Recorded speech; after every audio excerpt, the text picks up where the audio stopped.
William McEwan had an absolutely fairy tale run at his first L1 in boys 18s. I had a chance to sit down and talk to him about this and his 12 years at Austin Tennis Academy College Prep.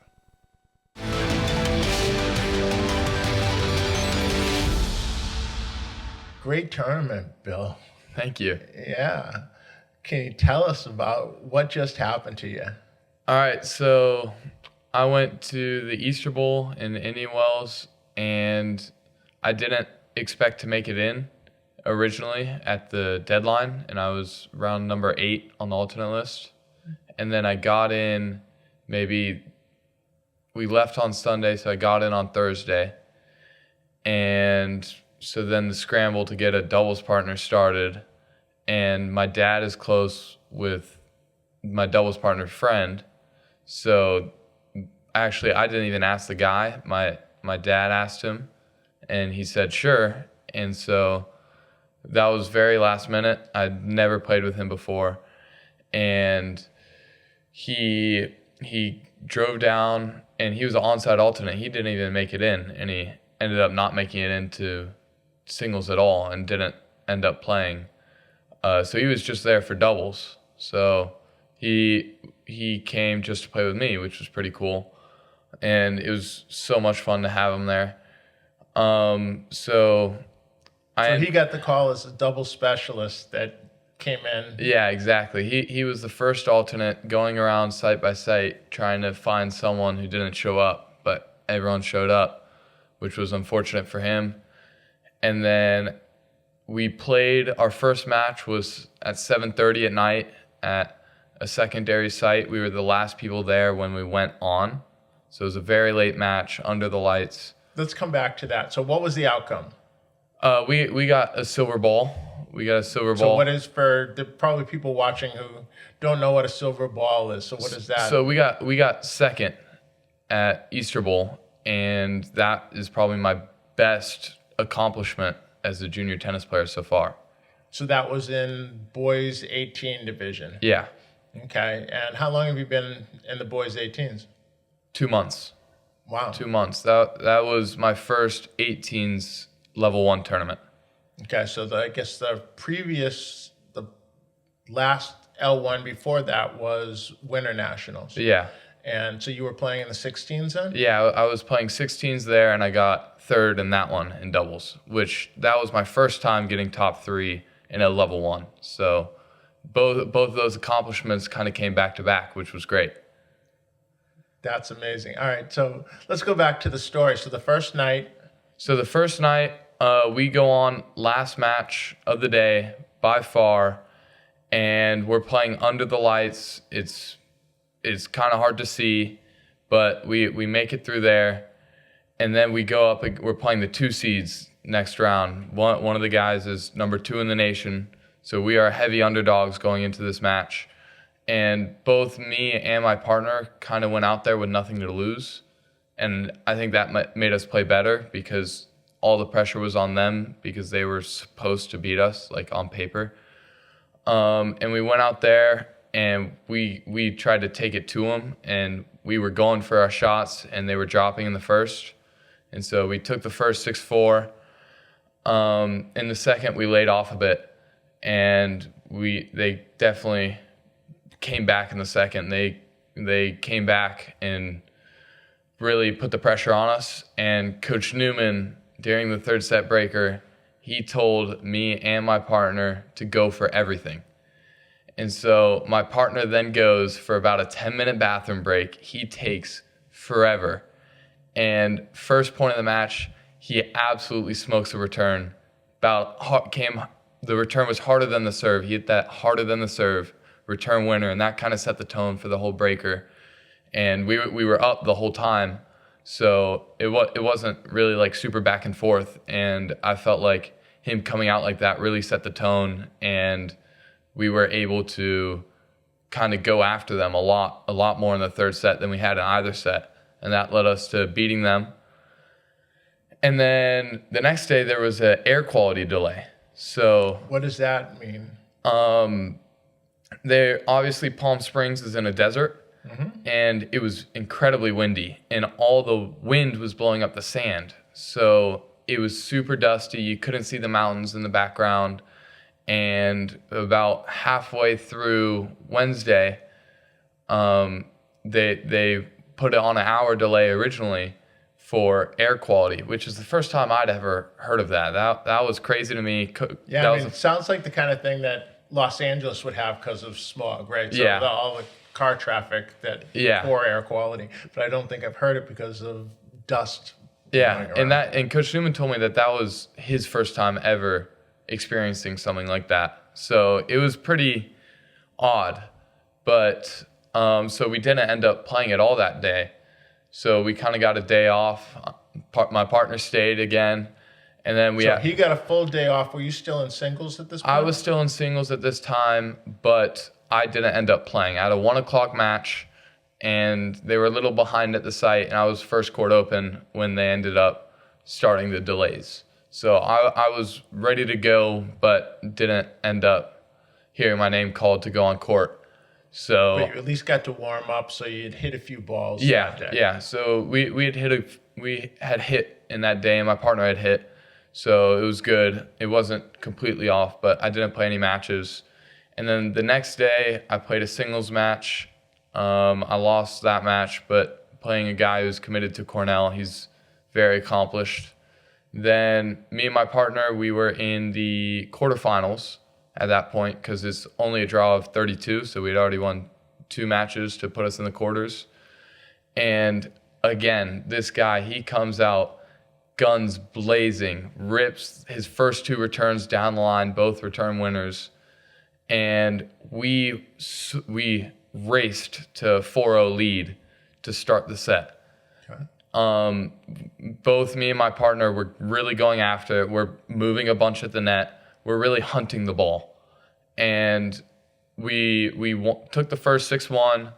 We go up 3-2 in the second. Maybe 2-3, 3-2 or 2-3, lose some unfortunate, I think it was back-to-back, no add deuce points, which was a little unfortunate. And we ended up losing the second 3-6. So then again, going into the breaker, Coach Newman really wanted us to go for the ball. Like he wanted us to hunt the ball like we were doing in the first set. Because when we do that, no one can beat us. And we went up 5-0 in the breaker, 5-1, only lost 2 points in the breaker to take it 10-2 to punch a spot in the semifinals. And we did not give them any hope. And you could kind of tell that from their body language. And they were fading away. And we were kind of asserting ourselves. And that breaker was really cool because we didn't feel like we could lose at all. So now you're undoubtedly the talk of the tournament, right? Yeah. So here's this kid who just barely got in from the alternate list, playing with somebody who couldn't even get in, and they're whooping up in close matches. So it wasn't like opponents retired or whatever. You're in it, but winning tie breaks. And we're beating very accomplished teams in the process. Like that team in the second round, they had played the J300 before and won a round there. So for somebody who doesn't know, what's a J300? A J300 is about one of the biggest international tournaments, junior level. Besides from the Grand Slams, it's probably the biggest tournament, and it goes on during the Masters 1000 at Indian Wells. So they treat you like a pro there, and you essentially feel like you are one. So it's an international tournament, and where the Indian Wells event is kind of considered the 5th slam. Yeah. That the junior event that's associated with it is like a junior slam. Yeah, it's about the same thing. It's the highest level you can reach as a junior player without playing a slam. Okay. So we had beaten very respectable teams. So at that point, people are like kind of confused a little bit because we were not supposed to reach this far by any means. And then going into the semifinals, our opponents have won many gold balls. Like they are really, really accomplished doubles players. So again, it was the same exact story. We trade some holds in the first set, and we have one amazing return game where I'm hitting return winners, same with my partner, and they couldn't do anything. And both me and my partner have really good serves, so we were able to hold serves pretty easily. And once we got that one break, the set was essentially over, especially when you have a 6'8" monster like him. That's what I was about to say is you're not a shrimp by any stretch. What are you, 6'2"? Yeah, I'm 6'2". Right, and watching, because I watched the live stream of the final, and he's just towering over you. Yeah, that is the first time I've ever been met and been called short. Like this guy, he's like, you're barely up to my shoulder. And he is massive. He's a little goofy, but it makes him kind of reckless. So that is really good because then our opponents are going to be more scared a little bit because this guy, opponent would miss out serve and he's just crushing it at the net player off of out serve. Like that's definitely going to say something to them. Like that's definitely going to assert yourself. And so we definitely we're serving big, and once we got that return game, we won the first, and then about the same story. I think my partner kind of realized I'd been in that position before because I've already won a ball, but my partner has not. That was his first ball that we won, and so I think the pressure was getting to him a little bit, and he started slicing some returns, just trying to put them in play, and so we went down a break a little early, just trying to put the ball in play, hoping that they would give it to us. So now, what were you able to do to help him, you having been there? Because there's certainly, when there's an awareness of here I am, like I'm about to be in the finals of this tournament that I couldn't even get in, like when you become aware of that, it maybe takes you out of the zone if you were just free flowing until then. Yeah. So what I did to help him is I kind of told him that he has the green light to go for anything. And if he misses, as long as he's going for it, I do not care. That is a good miss. And I had to remind him of that. I said, like, he would barely miss a massive return. And I'd tell him, I love that miss. I love that you're going for that. And that definitely boosted his confidence going into the third set because we lost the second 4-6. So going into the third set, Coach Newman also helped me with this. He told my partner that he can go for anything, and that is okay. Just he's got to keep going for it. And we came out playing really good. Our opponents couldn't really do much off of both of our serving. They were just trying to chip a lob over the net player's head to try to get the point started. And we go up 4-2 in the third set off a massive return game from me. I won, I think, 3 different points in that game to get the break 4-2. And then at 4-2, I'm serving there, and we get a little bit unlucky. There was some incredible gets. We played a very good game, but we ended up getting broken there. But there wasn't much we could do. It's just one of those games where you just got to applaud the opponent for coming up big when it's important. And so then we stayed strong and solid and kept going for it. And we ended up breaking them again at 4-3, which was a massive break off of a overrule. They overruled our opponents at, maybe it was a deuce point, I don't remember, but that was really big. And then we had the 6-8 cannon serving after that to consolidate the break, and we held that game at love to punch a ticket into the finals. So okay. And then finals comes around. How'd you sleep the night before the finals? Oh, I didn't get much sleep. I was tossing and turning.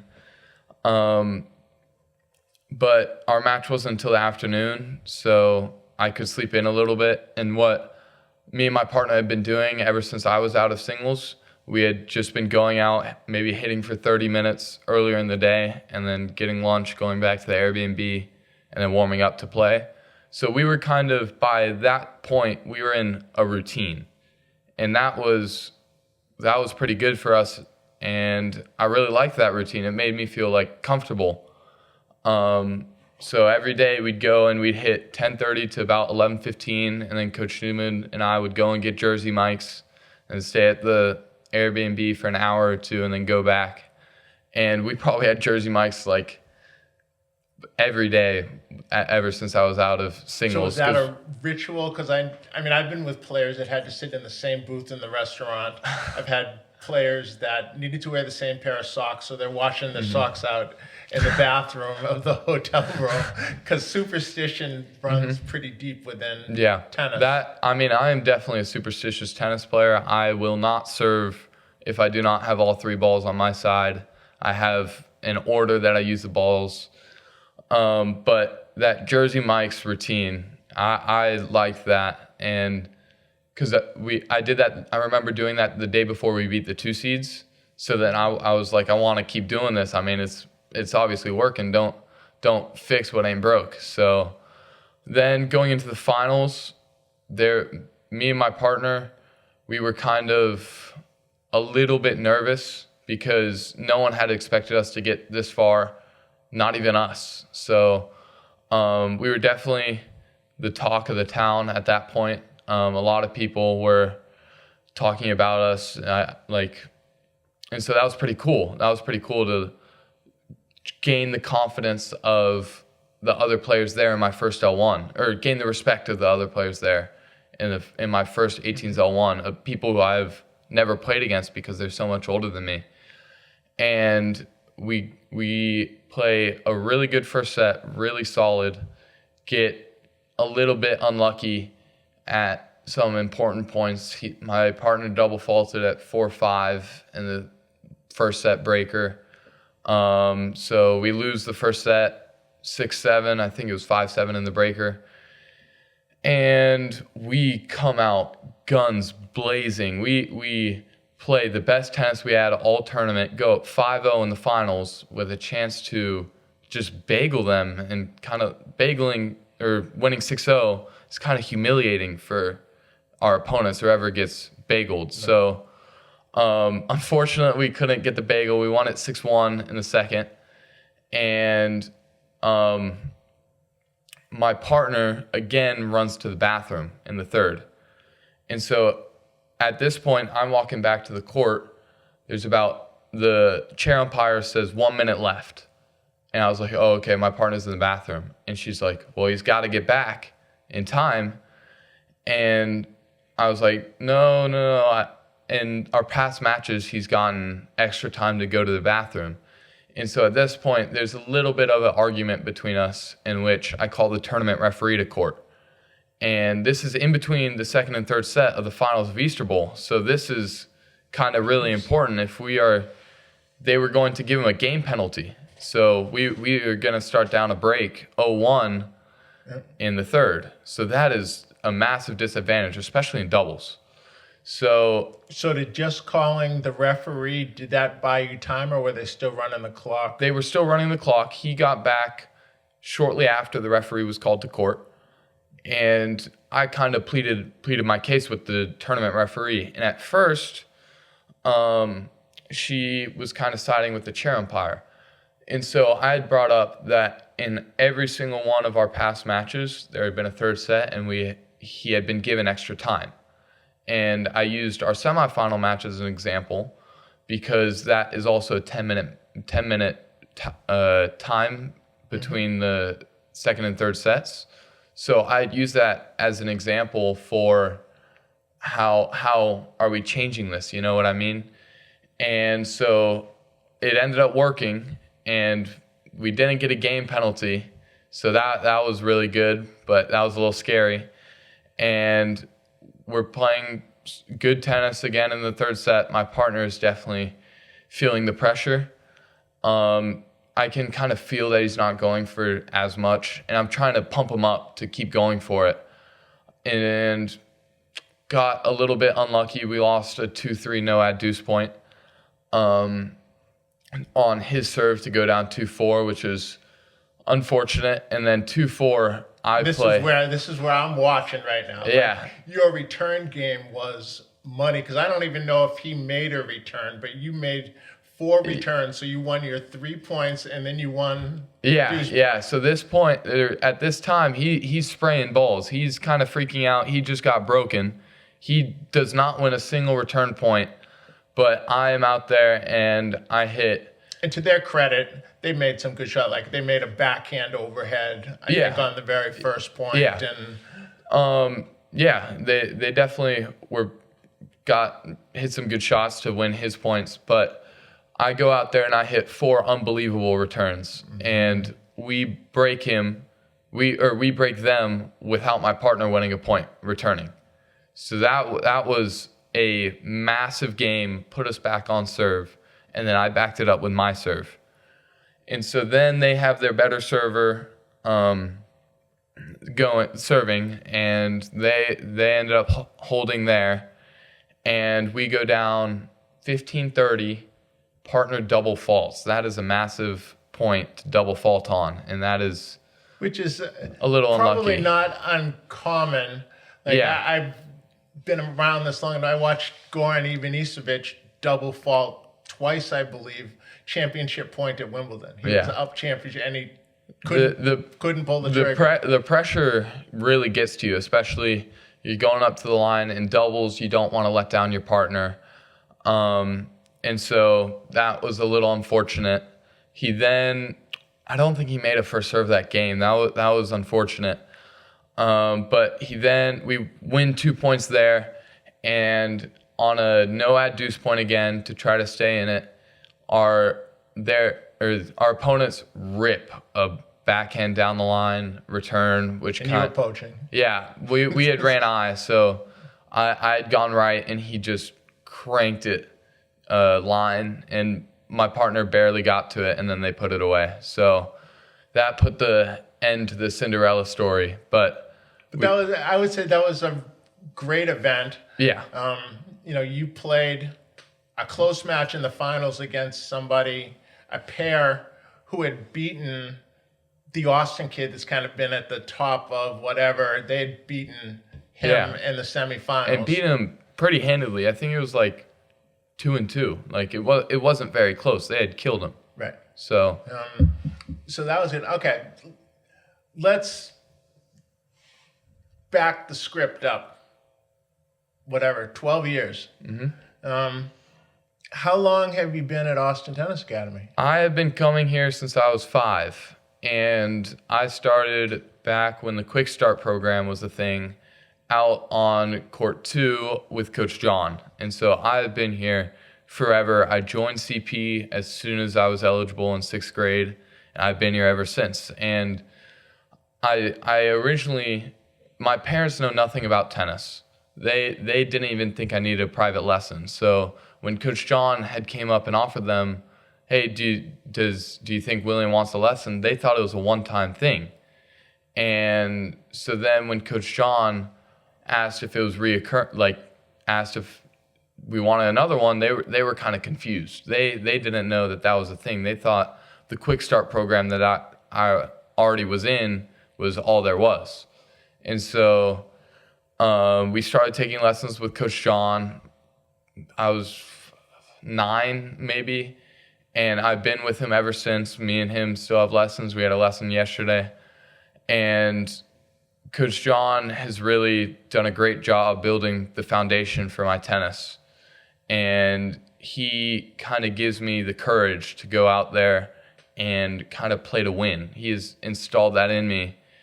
And when the game's on the line, you got to go out there, and you got to go out there and win, and not try to play like you don't want to lose. So you've been around here for an extremely long time. And I would say, in my experience with you here, you weren't always the most focused and serious of young people, right? Mm-hmm. But you stuck with it. Yeah. Right? You think I have video of you from when we did the very first videos when we got here 6 years ago, and you were working with Coach Josh on fitness, and you were having a good time. Yeah. much to his chagrin, probably. Yeah, I was definitely a goofball. It was hard to keep both shoes on at once. I'd go around running around in the creek, impossible to stay focused. You couldn't keep me in a conversation more than 10 seconds before I'm going out there trying to play a point against someone. So, but listening to you now, you almost can recite a mantra of what ATA is about. And do you think that, hearing those stories over the years, chanting the ATA chant, doing the Texas Cup events, all of those things, that you kind of just became part of the fabric of here without necessarily being aware that that was happening? Yeah, I was a massive fan of Texas Cup. I remember being out there when I was incredibly young, maybe 12. I wasn't playing. I had came out to watch, and I remember watching, I think it was Alejandro Rodriguez clinch on court 6 against Nukes, and everyone stormed the court, and it was amazing. I stormed the court with them. I was 10, but I vividly remember that, and we have a video of that somewhere, and that was... So for people that don't know, Texas Cup is a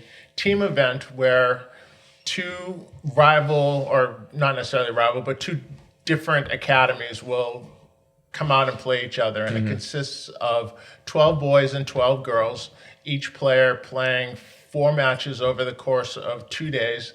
Each match counts as 1 point, and the first team with the total number of points wins the event. So watching somebody clinch when there are that many matches, that was... I guess 96 matches, so yeah, it's best of 96. That was amazing. That was... I was sitting on the bench I was standing by a pole, and it was absolutely amazing, and it kind of embodied the ATA spirit with everyone just happy and joyful and bringing the energy. And I remember the Texas chant afterwards, or the ATA chant afterwards, and that was amazing. That was great to see. So over the years, you started out as a player in red. At what point in time did you make the decision to come to ATA college prep, or what we refer to as CP? I decided to join college prep in 6th grade after graduating from elementary school. And I remember having a conversation with my parents when I was in 4th grade. I was trying to convince them to go before 5th grade. I was trying to go early. And I had always been super excited about going to CP. And I had a shadow day. I absolutely loved it. And essentially all my elementary school years, or at least 3rd, 4th, and 5th, I had been excited to go to CP. I wanted to get out of there, and I wanted to get into CP. And that was just my love for ATA and CP and tennis. I wanted to be up here at ATA all day, every day, whether it was going out there playing an orange ball match against James Cockrell, or being in the CP room playing Monopoly Deal with anyone who will play with me. My first year was absolutely amazing, and there are so many memories of being the only 6th grader there that year. And now it's grown into one of our biggest classes in all of CP. I think this senior class is a little bigger, but now it's kind of cool to see how I was the only one and kind of the OG, I guess. So. Okay, so let's stay on the academic side of it for the moment. Coming from public school, was the academics more challenging or not as, like coming to CP, how were things, class size, attention you got from the teacher, ability to kind of hide in the back of the room? There was no ability to hide in the back of the room. The teacher, it's class of 4 when I was there originally. And now I have no class larger than 10. And So ATA or CP gave me an opportunity to be advanced. I ended up skipping one of the math classes, which led to me being a couple years ahead. But we have many people going everywhere this year in college. We got someone going to U Chicago, Brown. So I'm looking at some schools around that level, and I'm thankful that ATA has allowed me to be able to go to some of those schools where they can set me up for life after I graduate. Do you think it would have been different if you were in a large public or even a larger private school? I mean, your personality, how did it fit? Yeah, so I don't think it would have been nearly the same. I think in a public school or being at CP, that kind of allowed a more personal connection with my teacher, and they were able to understand me more. And when I was a lot younger, I was a crazy in class. I was very disruptive, and my teachers here really helped me hone that in to now I'm one of the more advanced students. And I think being able to learn the skill of self-restraint has helped me and has led to me being more disciplined on and off the court. To you, what does the phrase become a citizen of significance, not just accomplishment mean? So that means to me that I want to have a purpose, and that purpose is to kind of make the world around me better. And ATA has helped me so much, and so I feel like I got to give back to the people, not just at ATA, but just the world in general, and do something that isn't just good for me, but good for other people too, and doing it for other people. I find it interesting that we're sitting here and having this conversation after you had this really great result. When you were just in off the alternate list, there was an experience that you led here that Coach Newman posted about on his social media. I think it might have been on his LinkedIn and things like that, where you took a group of the younger kids and can you share what that was? Yeah, so it's a spring break practice. It's Watermelon Wednesday. And everyone is over there after practice, exhausted, sweaty. And I went right after Coach Newman dismissed us to go get watermelons. I asked Rashab and I think it was Sarthak if they wanted to hit. And they were very excited about that. And I was like, okay, go ask anyone else if they want to hit. I want to hit with some people. And soon we had about 4 people on court 7, and then that number eventually grew with a bunch of people asking to join, and then we were all just rallying together, which was pretty cool. And then eventually that led to we had so many people where I led a game of 105 for about 30 minutes afterwards, and we had tons of fun. I'd love to do that again. I'm planning to go around and asking people to hit again. But that was a really cool experience for me because it started simply with me just asking 1 or 2 of our younger players if they wanted to hit. And that grew so much. And that was kind of cool for me to see that how one small little act can turn into something so big. And that was a great experience and a memory I will hold. How maybe has that grown out of your experience at CP? Because part of that is a pretty formal mentor-mentee program. Yeah. So I'm guessing when you were younger, you had a mentor, or maybe you had several. Yeah.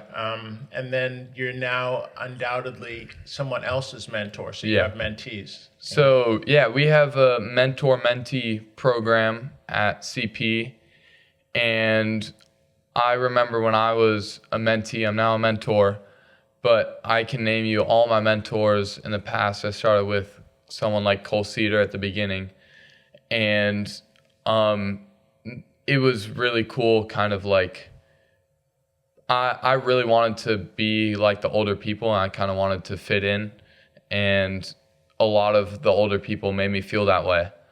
And I remember being out playing Monopoly Deal in there with James Cockrell, and my first year he was great to me, and we kind of formed a little bit of a connection.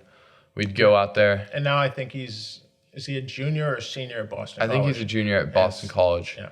And we'd go out there, we'd play a orange ball match where it's just him bombing serves at me and me trying to stay in it. But we'd play orange ball with the orange ball lines. And I remember that we did that at least twice a week, every week for a couple months. And that really was amazing for me. And I really appreciated that from him.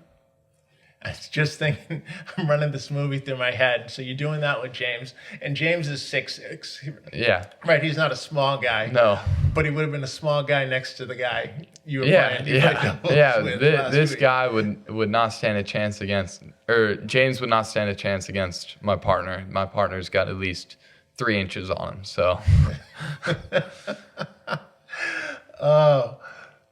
So you have one more year, or 1 year and a little bit of this year left, and then another year. No, I've You have two more. You're a sophomore? I'm a sophomore this year. Gotcha. So you started out 18s here. You're going to have the full complement of 2 years in the 18s. Mm-hmm. What comes from here? Do you look to improve there? Do you play ITFs? What's the roadmap look like at this point? My goal at this point is to be able to play Junior US Open. Okay. So that involves going around the country, playing ITFs, trying to improve my world ranking, or my ITF ranking, and hopefully this time next year next August, I'd be able to qualify for the Junior US Open. So that is the new goal, because my old one was to win a ball, and that was something I'd been chasing for quite some time, because ATA does something where on their banners they put if they've won a ball or not, and it'll say silver ball from 2008 for whatever tournament, and that is something I really wanted to get, and I wanted that to be on my banner, to be remembered when I leave ATA. So that was my first big goal. And so now a goal I've set with Coach Newman is to play Junior US Open. I think that's pretty reasonable, right? So there's those that are really good at a very young age, and some of them hang around, right? So we're talking about somebody who lost in the semis of doubles. He was at the very top. I think he won Little Mo in the 8s or 9s or something. So one of the best players, and he's still extremely good. Yeah. You were not necessarily breathing that lofty air at that age. No. But now you're there. So, there's these others, and they're here, and maybe they're maintaining, they're getting, but you're just like shooting forward. How do you keep from getting a big head because you're winning balls to say, there's a bunch more that I want to accomplish? I mean, I know that you've said it, but it's pretty easy to sit back on your laurels a little bit and read your own press. Yeah. So I'm trying to go to as many practices as I can now. So I'm trying to go even more than I was before I won my bronze ball at Winners. So that is something that I'm trying to do to keep myself from laying off the gas, because obviously I want to ride this wave of success. So what I'm trying to do is I'm trying to show up every morning, almost every afternoon, and try to continue riding the wave as far as it'll go. That's pretty heady stuff. Is it getting more challenging to find people that push you enough? I mean, I know that I've asked some coaches about you before you ever had this run. I was just asking, how's William doing and whatever, who's he playing with, what's it like? He'll just play with anybody. It's like he just asks to go out and play, and he will just go out with anybody and play. Do you feel like the challenges that are provided are ones that come from the other person, or do you kind of make your own challenges where you can find something to get better at no matter who you're I try to make my own challenges, especially out there in the field with Coach Dio. I try to push myself as hard as I can, whether it's running a mile or we're doing sprints. I'm very competitive, so I'm always trying to be first. I'm not gonna let anyone try to beat me, and so that's one way how I push myself. But another thing is I always want to be gassed going into fitness or going into practice after that, because then that can mock the full third sets that I could be playing in the near future. So that is one way how I'm trying to keep pushing myself, and that's kind of coming from within more than other people pushing me. Well, congratulations, young man. I look forward to having the opportunity to sit down again, because you've now reached another pinnacle, right? So you keep going higher peak and higher peak. It's not a straight up challenge, right, on the set. And as it just goes, the other side of every peak is a valley, and making the valleys more shallow and the peaks steeper rather than a deep valley and maybe a little bit higher peak.